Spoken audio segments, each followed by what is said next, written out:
Hi, everyone, and welcome to The X, a podcast from inside Silicon Valley about how experience shapes everything, from products to businesses to entire industries. I'm Brian McLean, and I'm here with Demetrius Madrigal. Today, we're going to dive into the details of the Google I/O conference that happened last week and what lies ahead for these new tech innovations. Good morning, Dee. How you doing? I'm doing pretty good. I spent a good amount of time over the weekend digging into some of these announcements that they made, and some of them are really interesting. Yeah, I found a couple of them to be really inspiring for things that are coming down the pipeline. I mean, a lot of things that we almost like as kids and young adults were like hoping one day would come true, and it seems like they're starting to come true. And then some of them, to be honest with you, felt like a natural progression for Google, and it was kind of the Yeah. next step for that technology.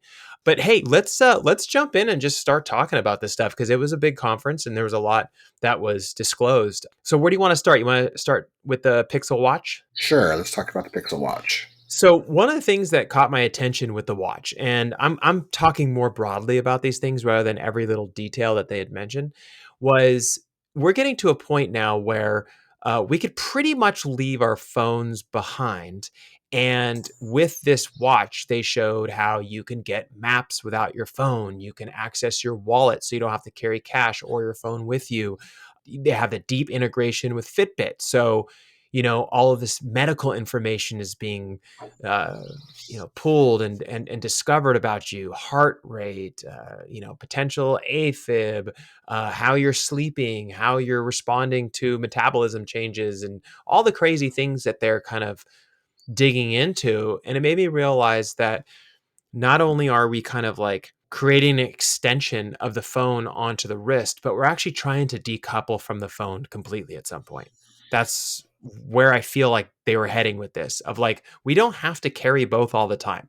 Like one of those alone has all the data and all the information that you need to be able to function in life. Did you feel that as well?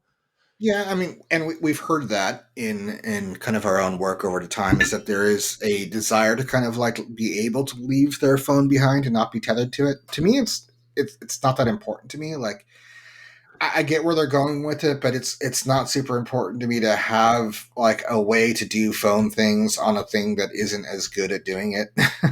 like I'm fine with just carrying my phone around, but definitely some people would like to get away from their phone. But I they're just making it wouldn't. better. D. That's the key is they're making it like you said because it's not as good as doing it as your phone does.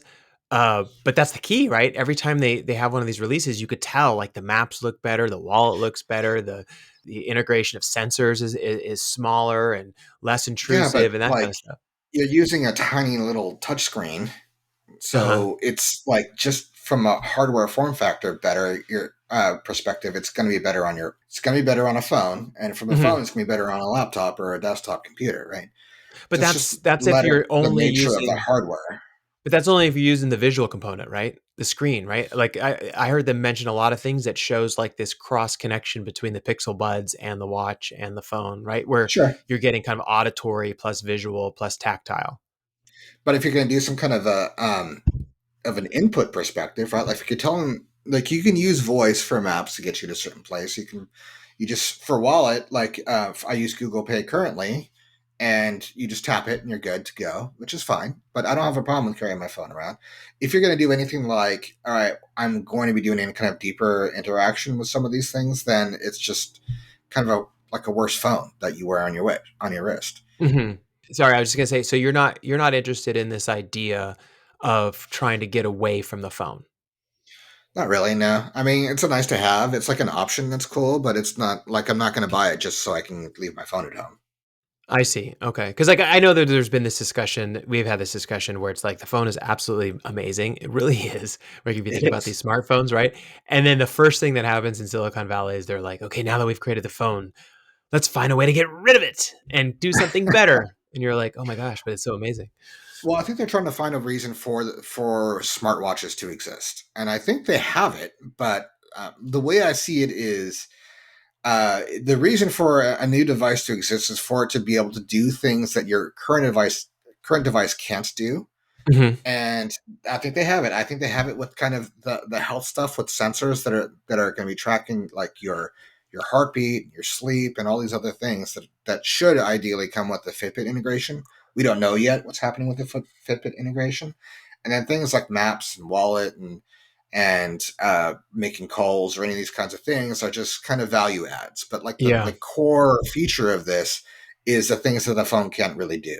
You know what I was looking for, D, but they didn't mention it, and it doesn't mean it's not coming in the pipeline, it just wasn't mentioned, was that there's a couple great startup companies that have created these glucose monitors, and Mm-hmm. you had talked about this before, where it has, Oh like, yeah, the interstitial needles, I think it's called, and when you yeah. push it on your arm, right, it'll just monitor your glucose levels throughout the day, so you not just for, like, diabetes, I mean, that's definitely one reason to do it, but because Mm-hmm. people are noticing that, certain spikes in glucose also cause you to get tired at certain times and things like that. Mm-hmm. Athletes use it for understanding their metabolism. But it seems like being on the watch would be such a natural place for it to occur where you put your watch on Yeah, and then suddenly it's monitoring this all the time. I was surprised not to see that integration since so many companies and some of them that I think Google might be funding actually yeah. are not integrated yet. So we don't know if that is integrated or not because they only showed it off for like a couple minutes. So when they said there was a deep integration with Fitbit, but we don't know exactly what that means. They need to. Yeah. We will learn that over time. What would be really interesting is if they did integrate that interstitial needle, which is currently being used. So the interstitial needle is a needle that you don't feel it penetrate your skin. It's Yeah. such a tiny needle that it can get a reading on your blood level through capillaries just beneath the skin without it really causing a puncture. So it's been around for a while. Like I've had my eyes on it for like must be like 10 years or so now. Yeah. But if they can do that, then there's a lot of very interesting things they can do with that data. Of course, that brings up privacy stuff, but that is more with how it's integrated. The question for me is number one, what does the Fitbit integration mean? Like what can it do? And is it bringing a tensor chip? Because a tensor chip is now their tensor chips are purpose built for these machines, so they are able to do things more efficiently because they're custom built for these use cases. So Uh-huh. tensor chip is has better machine learning capabilities than a traditional like Snapdragon. And when you apply that to some of these health biometric data, like glucose meters or sleep or any of these other things, you can surface a lot more insights for that user. Like if you're an athlete or if you're somebody trying to lose weight, you can customize your exercise or eating routine in order to dial in and reach the greatest efficiency or productivity for what you're trying to accomplish. Yeah, I love all this stuff. I think like it puts the power into the hands of the user to be able to understand more about themselves and about their Mm-hmm. bodies and stuff. But also at the same time, it's actually providing a lot of valuable data back to Google as well. Yeah, Because as they're building more like AI chips and different things that they want to flesh out when it comes to automation and all these different categories, this data is going to be proven to be very, very useful for them. yeah. Well, I think it'd be interesting. There's a lot of things you can do with this, right? You can use your accelerometer to see how much vibration is being transmitted through your arms. So if you're come in contact with like a something that could be like hazardous, you could do the same thing with like audio levels. Like, oh, hey, you're now in a 120 decibel environment. Like, get some ear protection or something. Yep. Or like it could sense like smoke levels potentially. There's a lot of things that a wearable like this could potentially do, especially with a tensor chip that's going to start identifying like, okay, well, we're seeing a pattern of you being exposed to this thing. Maybe change up how you do your commute or something like that. Yeah. Does this kind of fall in line though with the thinking that you have about how sometimes people just don't want to know this information because it creates more anxiety around it? Like we talked Maybe, about this where, companies will avoid sometimes doing research because they're worried about what the customer will say, right? Like it's just like yeah. a normal human nature thing. But like if you have this vibration on your watch and you look at it and says, "Oh my God, your heart's doing this strange thing," can that create more problems because it creates anxiety and it makes you like worried all the time and that kind of stuff because you're constantly being monitored? Well, that can be the case. I mean, there's a certain amount to be said for kind of customization from the user as far as what they want to be alerted about.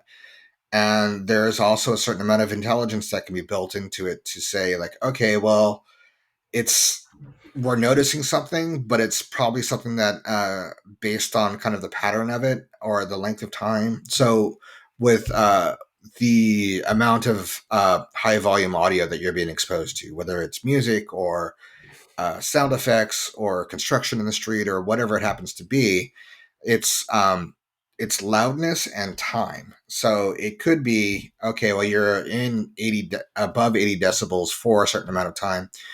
The watch can know how long you would be in that amount of time before you can expect to experience some hearing damage. So Uh-huh. it could potentially do things like, oh, if we're sensing some arrhythmia, there can potentially be enough intelligence to differentiate between when somebody really needs to know versus like, okay, this is could be like a nuisance alert.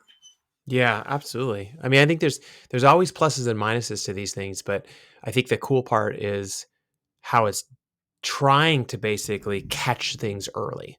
And it's Yeah, trying to help you be more insightful about what's going on with your life and your body and kind of to live a healthier life. So it's like fine tuning that balance is really going to be where I think the sweet spot is for people wanting to jump on board and turn these things on. Like I'll give you an yeah. example. I was talking to somebody early on in the pandemic, and they said that they got that update on their iPhone that said, um, "Click here if you want to be told if you've been exposed to COVID." Okay. And that means that if somebody tested positive and they happen to be near you, then it sends you that information. This is all done with the state and county or whatever it was, right? Hmm. And they were like, I turned it off because they're like, dude, I'm already anxious enough about COVID. And then now my phone's going to be like going, bzzzt, someone around you has COVID. Like it's the last thing I want to know. And I Why keep, I wouldn't keep, I keep thinking about this because it's like now they're kind of getting deeper and deeper into the medical side where we're doing more than just like heart rate and things like that. I mean, at some point it'll be like glucose levels, diabetes, like you name it, right? And there's a lot of anxiety around that. And sometimes people might want to navigate their life on a daily basis and feel like they're not thinking about these things all the time. I enabled that on my phone and I never got an alert, which made me think, okay, this isn't really working because there's no way I was never around somebody who There's was a lot of infected. COVID. But I would want that, right? Like, I mean, at some point you got to get over your anxiety a little bit. This is something actionable. It's like, okay, I'm being exposed to I'm within, a certain range of distance of somebody who has COVID. Okay, I'm gonna feel some anxiety, but I can just walk outside and not be exposed anymore. That's all I need to do. It's like a very Yeah. simple, actionable thing. I think it's one of the things with these alerts. Ideally, it's something actionable. Like you're listening to your music way too loud. Turn it down. You're out you're getting a lot of wildfire smoke. Put on a mask. There's that I think is ultimately what this should be built around from a use case perspective of just like, don't just send me alerts that are going to make me feel anxious and nothing I can do about it, unless it is something very serious, like you're sensing some kind of crazy heart arrhythmia that I should go get checked out. Yeah. But like, let's focus on things that are actionable, and then then the anxiety is worth it. So at the Absolutely. end of the Yeah. day, I mean, like, come I on, man, let's deal with our anxiety. It's okay. It's not going to kill like you. like it would be like I like to do a lot of that wilderness backpacking and stuff like that. It'd be like if I decided to turn off the NOAA reports that tell me whether or not a massive storm is coming, right? Yeah, It's like, I mean, no, I'm like, actually going to leave that one on. yeah, I mean, and we have psychology backgrounds, and at the end of the day, it's like, you know what, your anxiety is there to help you, and I know it's unpleasant, but like it's kind of at a certain point. I mean, you've got to manage it and things like that, but at a certain point, like there is a tipping point between like, all right, well, I'm getting actionable data that I can do something about to make my life better, Mhm. versus like I'm just being anxious about something that I can't control, and then at some point, you gotta like be able to have enough just discipline to be able to receive the stuff that's actionable. And, at the end of the day, it should be a setting. Like, all right, well, I don't want to receive that if I'm going to be exposed to some hazardous condition, or if there's a tsunami incoming and I don't want to know about it, then I can turn that off. That's absolutely right. It's all about giving the power back to the user and allowing them to have control, right? Um, Yeah. But let's talk about the next one they talked about, which was the upgrade to the Pixel phones, 6A, 7, and Pro. There was only one thing that really caught my attention. Everything that they upgraded on to me felt like a really, really good next generation. Like they upgraded security, they upgraded the cameras, night sight, the tensor chips. Like the price was really good. I think the regular phone is like 449. But the one thing that always catches my attention that they've been doing is this magic eraser for photos. Hmm. I know it sounds like it's not that big a deal, maybe, but like the idea that you could take a picture and then you come back from the trip, let's say, or whatever, and you realize, man, I took this amazing picture of my family, and then somebody had left their like old water bottle in the bottom right Hmm. hand corner, and you can literally tap it, and the water bottle's gone, right? Like Hmm. that's amazing because if I wanted to take that water bottle out, in like a normal world, you'd be like on Photoshop or whatever trying to cut it out. It's going to look terrible. It's not going to be done well, right? But to have this magic eraser to kind of clean up a picture that matters to you, I think that's awesome. Like I love that. I think So it's they sick. do they not have that on Apple phones? I don't think so because I have an iPhone and I went and looked in there Hmm. and I didn't see anything where you can actually erase an entire object from a photo. Like I could be missing something. I haven't done enough research, but this whole idea of being able to just boop, something's gone.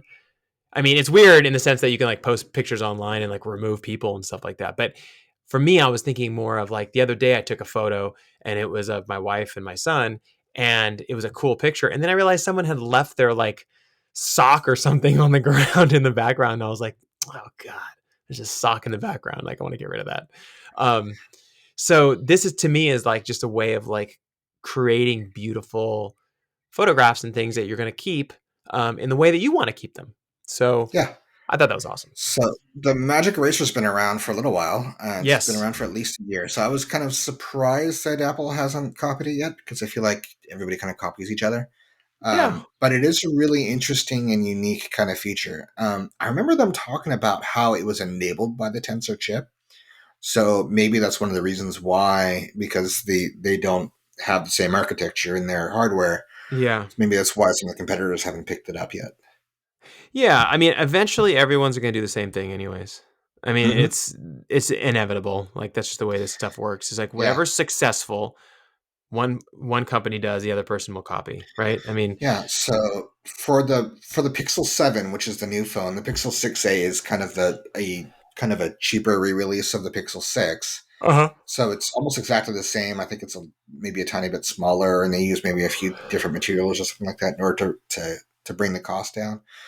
But the Pixel 7 has a lot of the things people loved about the Pixel 6. It's got the magic eraser. It's a little bit better at identifying darker skin tones for people who are African American or Latin or something like that. It has an updated night sight, I believe. Now, night sight has been around for a little bit, and it does a good job. So if it has an updated version of that, then I imagine that would be pretty interesting. But it is a little bit of a spec jump, and we usually look for things that are like do something new. Yep. It's nice if you do old things better. That's nice to have, but we really focus on it being able to do new things. So this is going to be released. The Pixel 7, Pixel 6a, I believe, is available now. Pixel 7 is going to be later in the year. So I imagine there could be some things that haven't been revealed yet. And they mentioned that it's going to get a new tensor chip, new Hmm. generation tensor chip 2.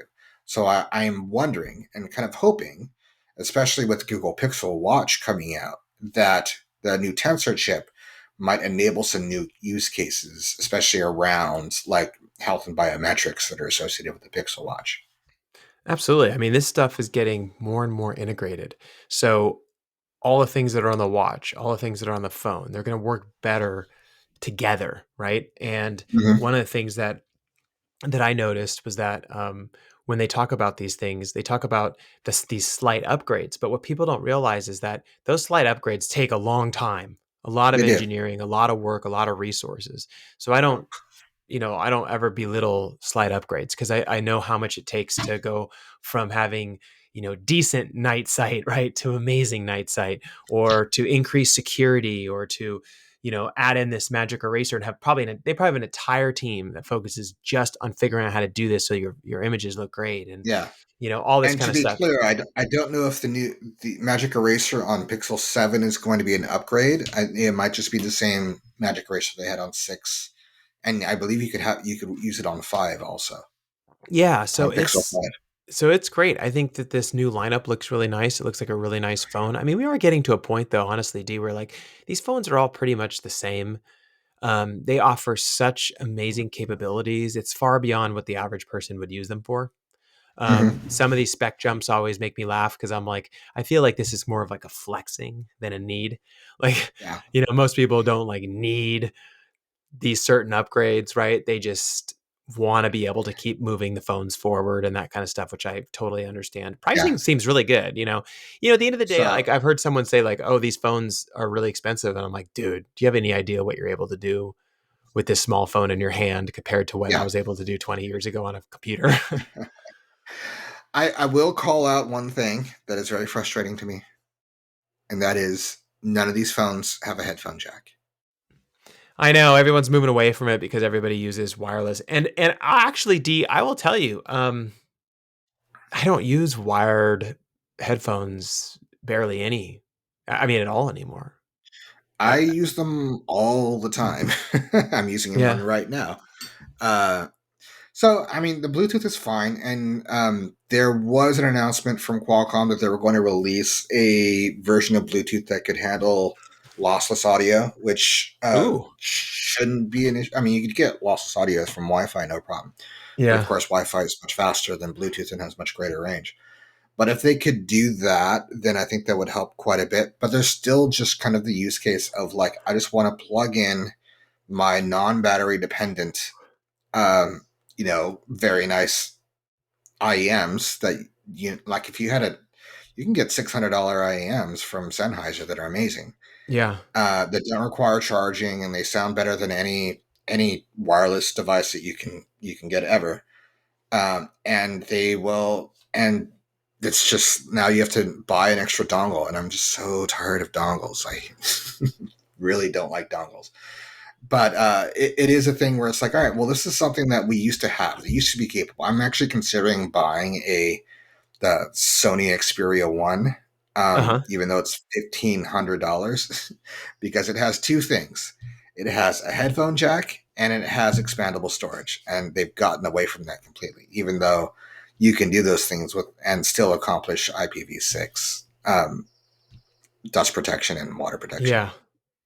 Well, I mean, yeah. I mean, here's the thing about headphone jacks and all this stuff. I think the use cases vary quite a bit, but Hmm. on average, I would say someone who's just listening to music or making phone calls and that kind of stuff probably does quite well with just standard wireless headphones. Sure.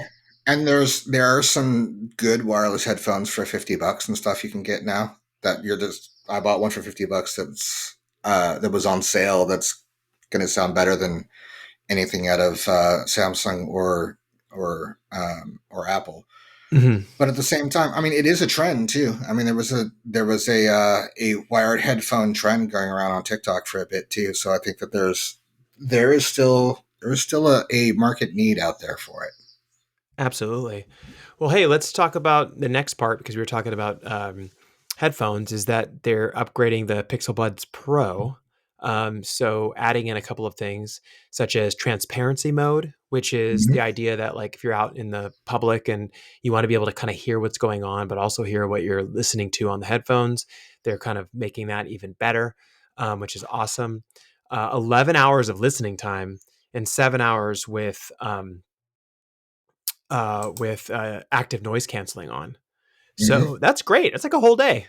I mean, Yeah, it's pretty good. that's pretty good, right? Like I give them props for that. And then in the future, it looks like spatialized audio, which is going to be excellent for watching movies and shows. So this use case came up the other day, and I wanted to bring this up. I thought it was really interesting. So my dad was asking me. He says, I have a Roku at home, an older Roku. I have a one of those bars, the big long wide ones that Soundbar. people a sound bar, yeah. So he says I have a sound bar.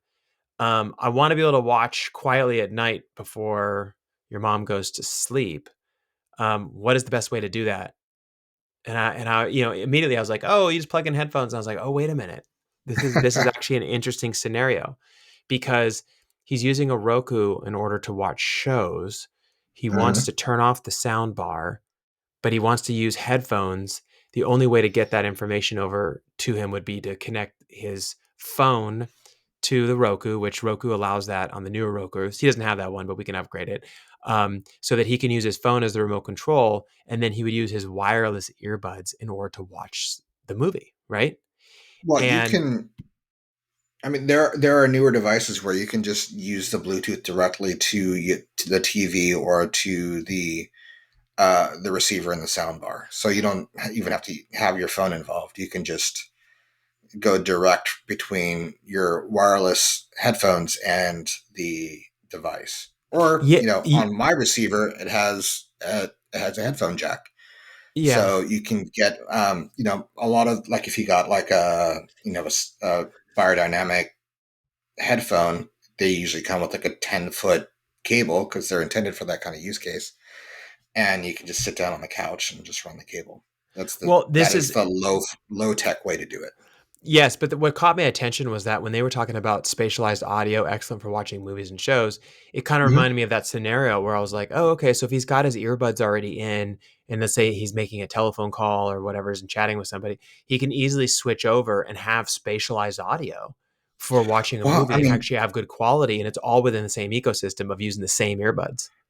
the two-channel headphones have gotten so good at spatialized audio that most of the time people don't notice that much of a difference between the software enhanced versions of it versus kind of, I mean, beyond what's already included in kind of just the mastering of the track and the capability of the headphones, than these kinds of AI enhanced versions. Like, I've seen a lot of people say like, okay, it's better, but it's not like dramatically better. Yeah. So it's a nice to have. Like, it's even just the technology for how they do this. We would kind of need. I imagine they're either doing some kind of DSP or there's some kind of a like a smart crossover with if you have a multi-driver headphone. But I'm pretty sure that the Pixel Buds are just a single 11 millimeter dynamics. So they must be doing something within a digital sound processing in order to kind of enhance some audio spatialization. If you went out and got like a decent pair of headphones that they don't, like, studio quality stuff doesn't cost that much. You can get in. You got that AKG headphones for me for Christmas. And I love Yeah. them. They're not very expensive. They're fantastic, and they do really good spatialization without any additional software processing. Absolutely. But I look at all this stuff and I think to myself, are we getting to the point where people are going to pop in their headbuds in the morning, their earbuds in the morning, and basically just spend all day until the evening with them in their ears? Because you can go from calls to, Zooms to watching shows to, cutting out white noise. You know what I mean? Are they just trying to get to the point where they're in all the time? And if they are, think about the amount of data you can get from things being in people's ears all the time too. Heart Well, I mean, rate, all that. here's one of the differences I would point out, though. For me, and I own two different types of Galaxy Buds and like a ton of different headphones now. Um, the wired ones tend to be more comfortable because they don't need to necessarily wedge themselves into your ears in order to stay in. I was wearing some wireless ones when I was like doing some stuff outside or I was washing dishes, and like after a while, they get really uncomfortable and they tend to pop out of your ears. Like your ears try to push them out. So it's one of the advantages for the wild ones. Like I have the wireless ones. I have some good wireless ones. I don't wear them on an airplane because if they pop out of my ear while I'm taking a nap, they could roll and be anywhere. True. But if you have Yeah. wired ones, then they're just hanging from your wire. So I feel like there's a bit of a time and place for each. Yeah, and the good thing is that at least they're adding that feature where you can actually find your earbuds. I don't know Mm-hmm. if they do that with the Pixel Buds, but they do it with the Apple It's ones. pr- Is at least I it's could push pretty a standard. button. Yeah, Yeah, you push a button and you know where they're at. So at the very least, I yeah. mean, they're not going to tell you where on the airplane they are underneath someone's seat, but at least you know if you lost them, they'll tell you in general where Yeah, they've it been. gets a little tricky. I lost one under my car seat. Like it popped out of my ear and rolled underneath my car seat, and that was a pain to find out where it was. And the Find My Earbuds, and this was my old like original Galaxy buds that are probably now like 4 years old or something. Uh-huh. Uh, and it was they still had the Find My Buds feature, and it's helpful, but it's not a magic bullet. Yeah. Yeah, True. I'd say for one thing, like what would be really interesting from an audio perspective, especially with everybody getting kind of like smart speakers, is if it could identify your location and just have the speakers follow you throughout the house, kind of like Sonos is doing, but I don't know if they're doing kind of the smart tracking of like what room you're in. Oh, well, they are doing something interesting though. He did say during the conference that as you move from one device to the next, it automatically switches to that device. For the buds. Yeah. Okay. So basically, you're on your if you're talking on Zoom or whatever on your buds, and then you walk to the other room and you grab your phone, it automatically switches to your phone because it knows that you're about to use your Yeah. phone. So So I that's kind of mean, cool. yeah, that's kind of the multi-device connect. Like the Pixel Buds Pro looked interesting to me. Like, I'm gonna keep an eye on it to see kind of what the audio reviews come back, and as far as like how well it's tuned and the capability of the driver and stuff. It does feel like this is a really crowded space with true wireless earbuds. There's Oh, sure. so many of them. I know a guy who reviews them, and he's like pumping out reviews like maybe like two or three a week. It seems like there's Oh so man. much stuff out there, and it's very difficult to differentiate. And it makes sense. I mean, you look at what Apple's been able to do from a business perspective with their Apple Buds, and their sales are like the GDP of a mid-sized country at this point. They've made like $40 billion or something on it. Yeah. On you talking about the Apple ones? Just Apple Buds, Oh just on yeah, the Apple Apple Buds Buds. I think is a would be a Fortune 100 company if it was its own company. Yeah, That's crazy. so they've done great, and I think that that market is super huge. And as Bluetooth gets better and the codecs get better, and potentially, like for me, the thing holding me back mostly is actually the comfort. Like it's so much more comfortable having like wired IEMs in. Oh, I'm not going to disagree with that for sure on that one. You know that is comfort is everything when it comes to time on task, right? So if you're going to spend a Yeah, lot of time with these things in your ear, you want them to be comfortable. Because I know for a fact that like if I'm talking on a call for like a really long time and I've have the earbuds in, after a while, I'll forget and then I'll take them out and go, "Oh my gosh, my ears feel so good now." Right? Like you yeah. forget how nice it is to just have like air flowing through your ears. Yeah, yeah. And then the Um, battery too. That's the other thing that kills me. Is that every now and then I'm like, oh my god, I haven't charged these recently, and now the battery's dead. Exactly. Well, hey, let's go on to the next one here. So I want you to discuss this one a little bit because you said you were super excited about which is my Yes. ad center. So my ad center, I know probably a lot of people kind of looked at this and was like, oh, ads. But I was like, oh my god, I looked at this and I was like, this is genius. So what it is, it's a hub for managing your advertising personalization. So it's going to provide you with transparency on why the ad algorithm is serving you the ads that it's serving you. So you can see where that came from, like what you did that made the algorithm think, oh, hey, Brian wants to know about surfboards. Uh-huh. And then it also provides you the ability to adjust the personalization of the ads and determine what's going to show up. So you can select topics that you're interested in or brands that you want to see more of. So that if I don't know, North Face is releasing a new product, then through advertising you can become aware of it. You can also decrease or eliminate topics or brands that you don't want to see. So if you don't like Tesla for whatever reason, right? Then you can choose not to be served up brands to ads for that brand, or you can eliminate topics altogether. Like if you don't want to, like if you're shopping for a new car and and because of your shopping habits, you've been served up car ads, and then you buy that new car and you don't need to see those ads anymore. You can now eliminate it, so you're not being served up ads for something that you're not in the market for anymore. And you can That's crazy. also, right? I mean, this for me, I'll I'm tell like, you all right, I'll tell let's. you that's crazy, D. I'll tell you that's crazy because the ad dollars that you spend as an Hmm. advertiser will be more valuable now than Absolutely. they ever were because they're basically saying Brian says he wants to see your surfboard ads. I mean, that's the type of customer you want to serve to, Yes. right? So here's the thing. I will sometimes. have good experience with ads. I will be I have too. shown something like, okay, well, here's this thing on Amazon you didn't know existed. I'm like, oh my god, that totally meets my needs. It's not super expensive. That's kind of what advertising and sales should be: is matching up a product with a customer in a way that meets their needs. It's not supposed to be gouging them for money, and will make them happy or enhance their life or remove some kind of a pain point and help that company to find a new customer and provide them value. Something like this, it's could very well, I hopefully, enhance the experience for the user, make advertising spends more efficient so that there's less waste going on, Hmm. and the engagement from the user provides data to Google so that they can improve their algorithm and make it less annoying, and make better use of the data that they're getting. This is kind of So I next. This is next like level, dude. win win win. Yeah, yeah, this really is the next level of advertising, custom tailored advertising. Because like you and I have agreed on this, and we've talked about this before on the podcast, which is there are times when I'm on Instagram and they serve me up a solid ad, and I click on it Mm-hmm. and I look at it, and I sometimes buy stuff from there because they're Mm-hmm. serving me up things that I find to be really interesting based on the different channels that I follow, right?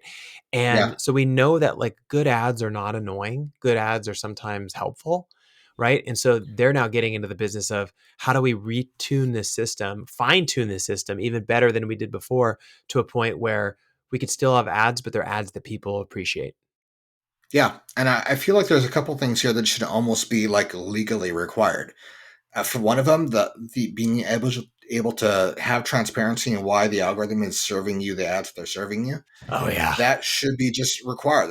That's where all of the malfeasance around advertising is based on. That it is like, we are now going to use your data in a way that could be targeting you in like inappropriate or basically taking advantage of you, exploiting you, right? So Yeah. that's one of the reasons, one of the things that happened with all the Facebook stuff when they were using targeting in order to provide like distorted messages and fake news. That with this transparency, that would help a ton in order to identify like these ad person who's serving up the ad is doing something that's immoral or unethical. Yeah. I mean, are they just getting ahead of things? Are they basically just looking at this and going, okay, this is where things from a regulatory standpoint are probably heading, so we might as well just get started now on it.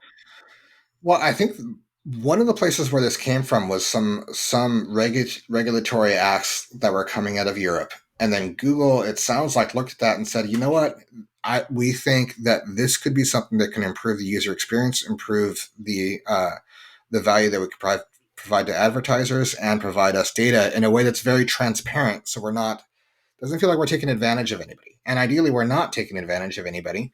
We're providing a service that will be helpful to all involved if it's done right. So hopefully this is done right. And uh, one of the things also is that in that transparency, they're going to tell you who paid for that advertisement. So if it's going to be coming from some fly by night company versus a reputable company, you're going to know. And it's ideally will help people to make better decisions in response to that advertising. If somebody sends you something and you look at it and says like, "Ooh, that like I don't want this from this company. This sounds kind of shady." Then you can Yeah. eliminate them as a company that can advertise to you. Wow, this is really good, man. This is something that I'm really excited to see how it works, and see how it unfolds because this is where we're going. This is where it needs to go. And if this becomes like the standard, then everyone else is going to have to follow. Yeah. So they said currently that it's going to be affecting ad presentation through Google search. So if you do a search, what advertisements will show up based on your search, YouTube, and your Discover feed in the Google app.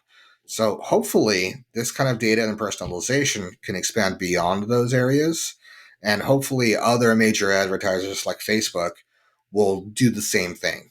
And you can see kind of like what's being advertised to you, what kind of insights they're gaining from you, and all of that information. Like the transparency is almost like that that between the transparency, and you can also tag sensitive topics such as Mhm. alcohol or gambling. Like if you're somebody who has a gambling problem and wants to stop gambling, or somebody who's cutting back on alcohol or cutting back on sugar or something, you can tag a sensitive topics for that not to show up for you.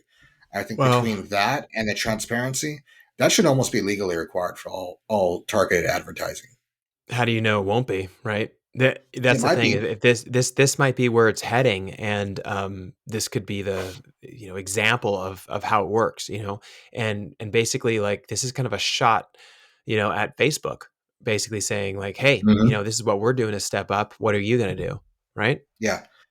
Yeah, and I would say I mean, we've been saying this for a while. It's like Google, if they do have a um a monopoly, it's not really in search. It's in advertising. They are them and between them and Facebook, they pretty much own all of the advertising out there, Absolutely. Well, at hey, least let's web jump based. in to we have a couple more here I want to hit before we wrap up. So let's talk about those. I saw one that caught my attention. It was called Scene Exploration Computer Vision. And basically, when you use your phone and it looks at a scene, like when you're about to take a picture, it provides insights about what's in that scene. So basically, it's using Mm-hmm. augmented reality to do that, and it can give you a wide variety of information about what you're seeing. So the example they showed was, you're at the grocery store and there's a whole bunch of different types of product on the shelf. Let's say you're looking for chocolate. There's like 20 different chocolates, right?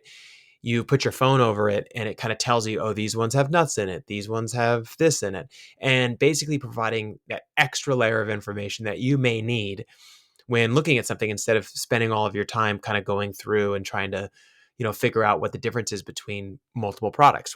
Well, what Mm-hmm. that made me think of actually was RoboCop. So essentially that's where they're heading, right? Like if you think about that, Yeah. the old movie RoboCop, it's like he looks at something and it says, oh, this person is 6'5" and they weigh X amount. And it gives you all this additional data that you wouldn't normally have. And then the next thought that came to my mind was, wow, isn't this interesting that this feature, which is going to be available on the phone, right, is basically going to gather so much data that could help refine the actual AI system that's Mm-hmm. connected to this AR, that they could integrate this basically into glasses in the future. Yeah, I think that this is. Google has a similar product called Google Lens, and I use Google Lens from time to time for sure, where it's helped me identify like, okay, what kind of plant is this, and things like that. It's pretty decent. It could definitely be better, but that comes down to kind of training the AI for the image recognition to learn what those things are. So I think you're absolutely right that by having this integrated in order to see like an entire scene instead of like a single object, like what's done with Google Lens currently, then it can really up the training for the AI, so it has better capabilities when it comes to identifying objects in the scene. And that's basically what all these things are, right? All these things that we've been talking about today. I mean, you start stitching those all together and start building them into things like glasses and stuff like that. You're going to have a very complex and advanced system that enhances the overall capabilities of the average human, Hmm. right? As a human And being, you can put the glasses on, look at a rose, and it'll tell you the type of rose it is, what cycle of bloom it's in, whatever it is. yeah, You would have to go find a book and look that stuff up or talk to an expert. Instead, boom, it's right in front of you. yeah, I imagined a while back. I think I even wrote something up that was about kind of an AR enhanced like library or museum experience. So you imagine you go into a museum, like let's say a natural history museum, and you just look at the skeleton of the T Rex, and AR can provide you with all of the information that might normally be on a plaque, and you can bookmark it for later, whatever you want to do, and it can go into much greater depth than like a plaque sitting there. You can watch videos, you can listen to audio around it. There's all kinds of things you can do by using that image recognition associated with data on the back end.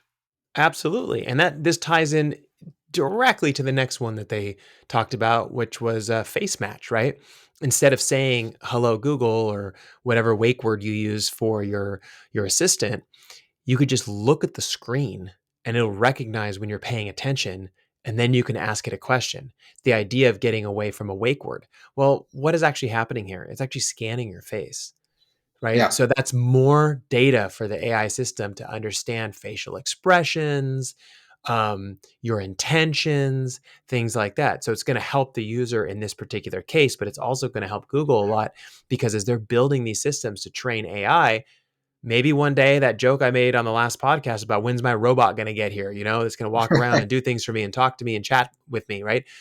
All of this information can get applied into something like that so that when it's looking at you and you're talking to it, it feels natural and they understand those pauses or those moments when you maybe are like staring at something else, like your dog doing something crazy in the distance, and you're not yet ready to commit to the conversation, but you took a moment to look at something and it doesn't know why, right?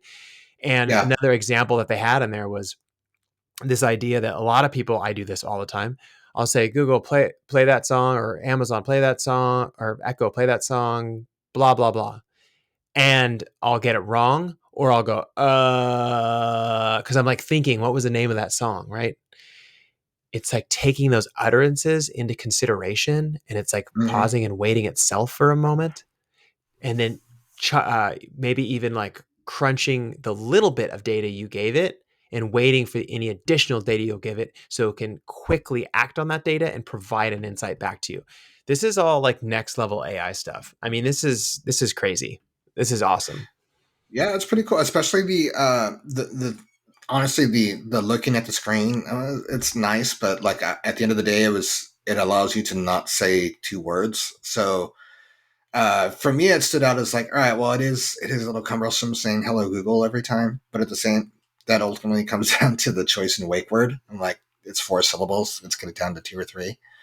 Uh, but what was really interesting about this is the way that it was able to handle the natural language processing in order to fill in gaps in what somebody said or to recognize when they're hesitating.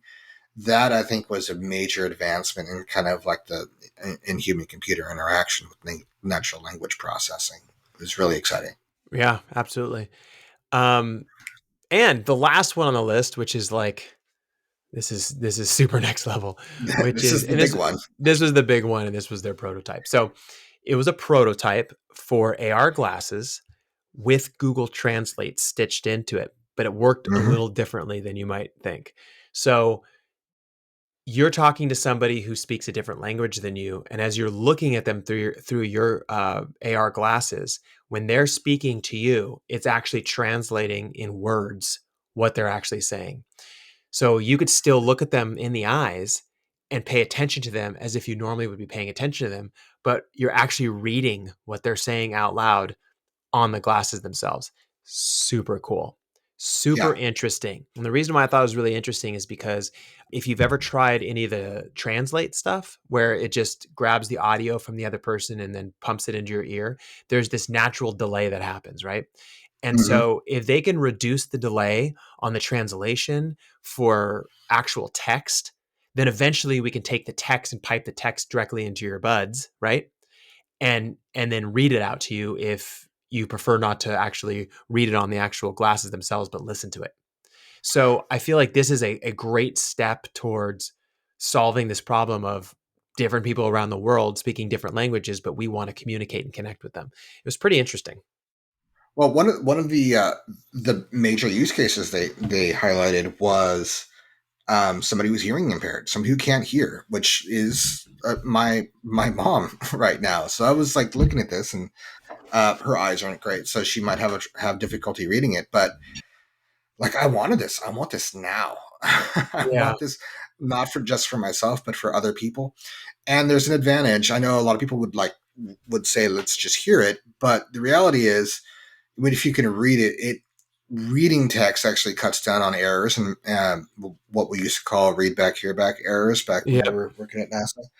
You can get like even in a work environment, for example, you can have somebody with a mic on them, like a lav mic, who is 100 feet away and having a conversation with you, and you're able to read it or have it pumped to you.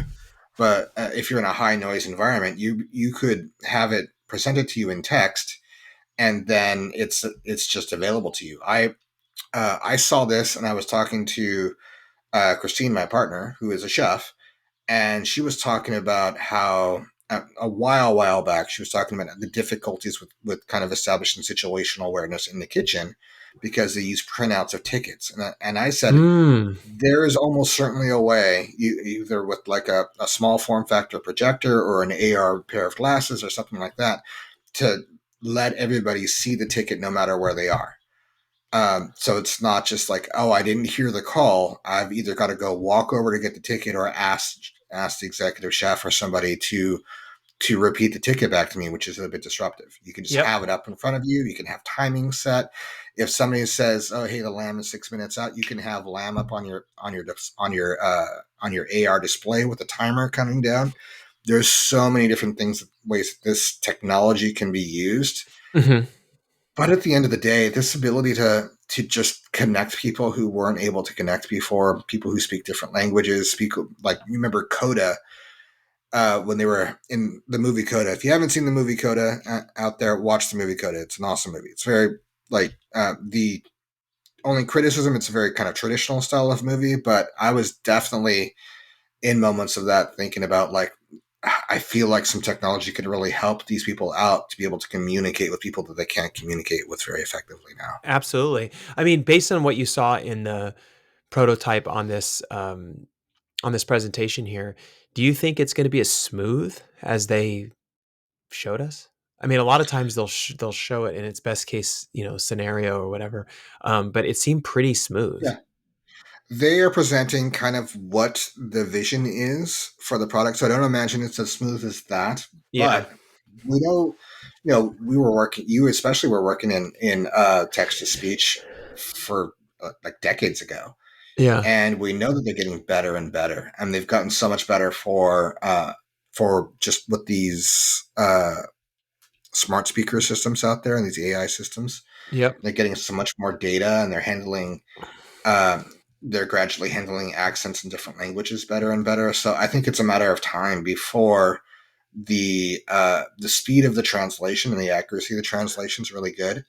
What I'm interested in is the form factor on the glasses, because the glasses they showed in the video were very sleek, very small. Like there was didn't see like a battery bulge or anything like that. If they can accomplish that, then that is amazing. Well, that is the holy grail. I mean, we've been talking about this for years, even on the podcast, which is the holy grail of AR is to not have weird glasses. I mean, we all know what happened with, the Google glasses when they first came out. And I mean, fights broke out. People were like, stop recording me. And it was just like a lot of weird things occurred because of the form factors. Like people knew that you were wearing these things and there's a possibility you were recording them in real time. And so to move to a point where these are just normal glasses that you would just put on and move on with your day, and suddenly you have this enhanced information if you choose to turn it on. I mean, it's fantastic. I mean, Yeah. this is what we wanted. I actually downloaded an app a long time ago that you just lift up your phone and put it up to any foreign language that you don't understand, and it automatically Hmm. translates it into English. Yeah. And that alone was super cool, right? This is like next level. Yeah. I mean, that was pretty awesome. I have an app like that too. I think Google Lens will do that also. Yeah. But for something like this, I'm hoping that it comes out. I'm hoping that it comes out soon. It feels a bit like a vindication for Google Glass, which I had to tell people over and over again. That was not a product. That was a technology demonstrator that Yeah. everybody clamored for until they said, "Okay, you can buy it." It was always a prototype, My opinion and is they should have now, never let anybody purchase that. And it should have been only for tech demo until they got it right. I think once it got out in the general public and people had them on their desk and were able to give them to friends and stuff, that's where it got out of control because I knew the same thing. No one's going to release a product that looks like that. Google is yeah. smart enough to know that that's not going to be the form factor, right? But it kind of got out of Well, I think hand. it. And I think it paid off for them. I don't know that they had too many downsides from that because the technology hasn't been ready until now. Like yeah. it, I don't think it slowed down them accomplishing this. I think if anything, them getting the prototypes in the hands of kind of developers and people who are using like an SDK kit to try out different things, and Uh then huh. provide data back to Google about it, about how well things worked, or feedback on how on the form factor or anything like that. I think it probably helped them. Yeah, oh, in the long run, it helped him. I think at the time it was a bit stressful Yeah, because that's there was fine. so Like much I don't. blowback on it. You and I didn't care, but so many people No, did. I They don't made such care. a big deal about it. And I was like, Yeah, but it didn't. At the end of the day, it didn't matter. Some people no, were annoyed, but like, yeah, they were annoyed. Okay, it's over. It didn't. I don't think it hurt Google in any way. I I think it don't. was just like Yeah, something that like the general public had some angst about that the developers were like, don't worry, it'll get worked out. yeah. Ultimately, what it did is it just gave them visibility on the product idea and probably allowed them to close a whole bunch of patents early, right? And it Y- probably identified some things of like, all right, well, let's not do that because it's going to make people upset. Yeah, absolutely. Like I definitely learned one lesson from that, which was that if people think they're being recorded, it can really kind of create a lot of anxiety and sometimes anger, Yeah. right? And so like, you have to be really careful with that type of stuff. I mean, if you're working on a let me one last thing, and then we'll wrap up the podcast for sure. If you're working on, let's say, on the train, Caltrain or BART or something, and you have your laptop flipped up, right? And some laptops have cameras on the backside and that kind of stuff. People don't look at that and go like, oh, it's possible that they're using their camera on their laptop to record me. But when you're actually like looking at somebody and they see like a red light or something, I think it triggers something of like, why are you recording me? Is something going on? Like, are you going to put this on the internet? Like a lot of things run through their mind. So I think the big lesson is just that's not cool. So let's not do that and move on, right? Well, I think everybody focused on the camera in the Google Glass so much because the other use cases weren't really mature yet. Yeah. So, I mean, you can record somebody with your phone. Yeah, If every exactly. and people do it all the time. You can see tons of videos of people recording other people in public on their phone. So it, it was ultimately, I think, for them to take a look at and say, all right, let's make sure that recording isn't kind of the out front use case for these glasses. Agreed. It's Agreed. really about data presentation. Absolutely. Well, D, this was super fun, man. I thought it was fun when just to sit there and to watch all these different, product features being released and stuff. I feel like I kind of pulled away from that for a while, and it was more like kind of what's going on with these companies rather than looking at specific specs and new things that they're releasing in this way where we can talk about it on the podcast. So I'm glad that we did it. Um, and thank you everyone again, as always, for taking the time to listen to us today. We really appreciate it. As I always mention, we'll post these any links or sources or anything that we reference on Twitter, so you can follow us on Twitter at the X Podcast One. That's the X Podcast and the number one after that. If you like this podcast, found it interesting or informative, it helps us a great deal if you subscribe or leave a review on whatever platform you use. Thanks, everyone, and we will see you all next week.